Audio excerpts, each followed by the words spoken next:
Hermanos musiqueros, no paren de tocar. Sosténganme la tarde un cuarto de hora más.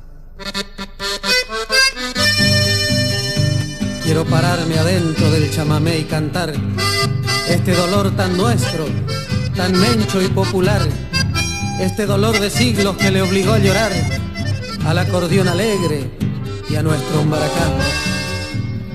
Déjenme, compañeros, tan siquiera nombrar el perfil sin poesía pero pura verdad, la figura sin nombre tallada en Ñandubay, el mencho correntino, Martín Fierro Cabal.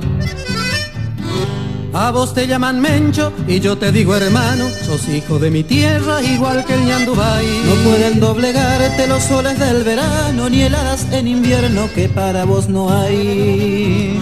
Sufrido en el cansancio y estoico para el sueño, muy noble en el trabajo, te suelo yo admirar.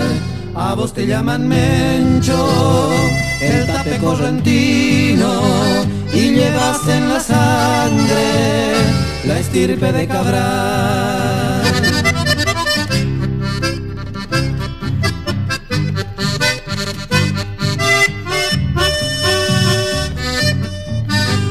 Guamacho bien plantado, corajudo y pensar que hay gente que se ríe de tu estampa racial. No te han visto, chamigo, no saben ni sabrán cómo volteas un toro por las guampas nomás. No te han visto, no saben o no quieren recordar, porque estás en la historia. Que lo diga Cabral, lo que sos si se trata de ser fiel y pelear por lavar una ofensa o por tu libertad.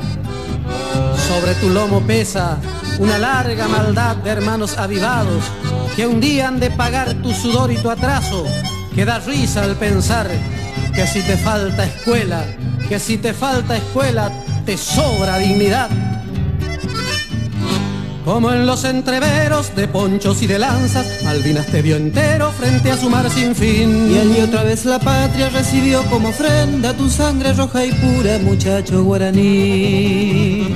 A vos te llaman mencho y yo te digo hermano, que no ha de ser en vano tu entrega y tu sufrir. Si nos reconocemos los hijos de la tierra, hemos de hacer la patria para el año 2000.